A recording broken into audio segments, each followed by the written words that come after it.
হলে একজন মানুষ যখন মারা যায় সে কি বুঝতে পারে যে সে মারা গেছে, বা কখন বুঝতে পারে? ভাইরা আমার, মানুষের মৃত্যু ঠিক শেষ মুহূর্তে যখন তিনি মৃত্যুবরণ করেন নাই, আল্লাহ তাআলার পক্ষ থেকে নিযুক্ত ফেরেশতারা হাজির হয়ে যান। নবী আলাইহিস সালামের দীর্ঘ একটা হাদিসে তিনি এর বিবরণ দিয়েছেন। এটা অদৃশ্যের জগতের বিষয়, যেটা আমরা দেখতে পাই না। এটা জানার একমাত্র উপায় হলো ওহী। আল্লাহ তাআলা স্বয়ং ওহীর মাধ্যমে নবী সাল্লাল্লাহু আলাইহি সাল্লামকে জানিয়েছেন, তার মাধ্যমে আমরা জেনেছি।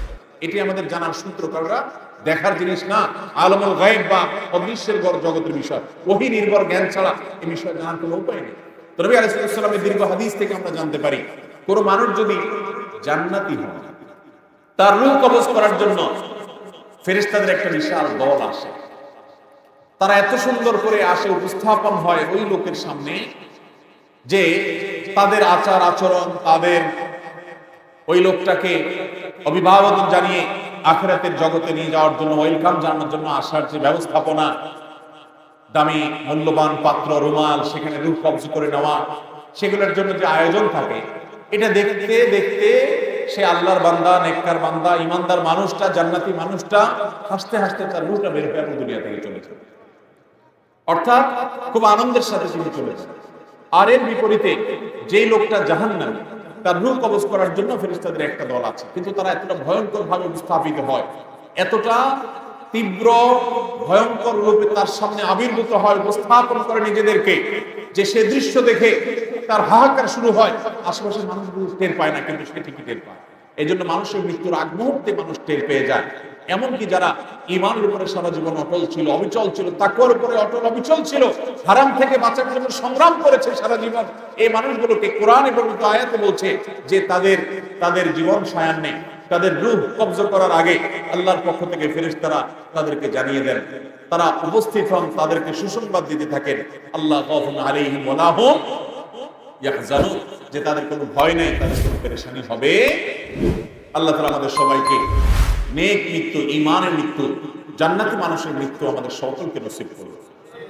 তাহলে এই হাদিস এবং আয়াত, বিভিন্ন আপনার জান কবজের সময়কার, পূর্বেকার ফেরেশতাদের মহড়া, প্রস্তুতি, এগুলোর বিবরণ থেকে বোঝা যায় যে আশেপাশে মানুষ টের না পেলেও যার রূহ কবজ হচ্ছে তিনি ঠিকই টের পান।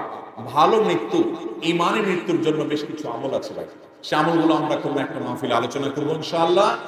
এই ঈমানের মৃত্যুর জন্য একটা কমন আমল হলো যে আমরা সবসময় ঈমান এবং নেক আমলের উপরে, ফরজ কাজ করার পরে, এই যে ফজরের সময়, শীতের সময় ফজর নামাজ পড়া কষ্টকর, কিন্তু কষ্ট উপেক্ষা করে হলেও করবো। এইভাবে আপ্রাণ যদি চেষ্টা করে যান, নিজের সঙ্গে নিজে লড়াই করে যদি আল্লাহর ফরজ বিধান মানেন, হারাম থেকে বাঁচার চেষ্টা করেন, আপনার মৃত্যুর সময় ঈমান সাথে নিয়ে আপনি যেতে পারবেন ইনশাআল্লাহ। তাহলে ঈমানের মৃত্যু যখন হবে তখন সুসংবাদ পেতে পেতে দুনিয়া থেকে যাব। আল্লাহ না করুন যদি বেঈমানের মৃত্যু হয়, ফাসিকের মৃত্যু হয়, কাফেরের মৃত্যু হয়, তাহলে সেক্ষেত্রে দুনিয়া থেকে দুঃসংবাদ দেখতে দেখতে যাওয়া লাগবে। অতএব হাদিস আয়াত থেকে বোঝা যায় মৃত্যুর আগ মুহূর্তে একজন মানুষ টের পেয়ে যায় যে তার গন্তব্য কোথায় হতে যাচ্ছে। আল্লাহ তাআলা আমাদের সবাইকে নেককার মানুষের মৃত্যু নসিব করুন। মৃত ব্যক্তিকে স্বপ্নে দেখলে তাকে আমরা যে অবস্থায় দেখি তা কতটুকু সত্য, এবং শয়তান কি মৃত ব্যক্তির রূপ ধারণ করতে পারে? মৃত ব্যক্তিকে স্বপ্নে দেখলে সেই ব্যক্তিকে সঠিক আমি যা দেখেছি হুবহু সেই অবস্থায় তিনি আছেন এমনটি হলফ করে বলা কঠিন। স্বপ্নের ব্যাখ্যা সম্পর্কে ওয়াকিফাল জানেন, এটা ইসলামের শাস্ত্র সমূহের মধ্যে গুরুত্বপূর্ণ একটা শাস্ত্র হলো স্বপ্নের ব্যাখ্যা শাস্ত্র।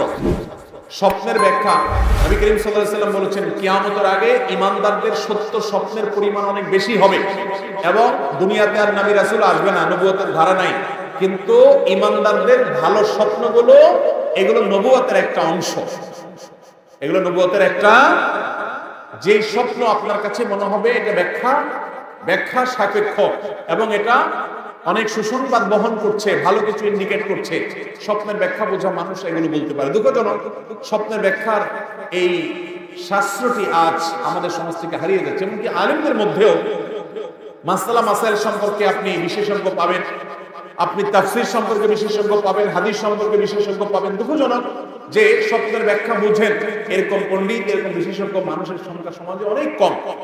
তো যাই হোক, এই মানুষগুলো ভালো বলতে পারে স্বপ্নের ব্যাখ্যা কি।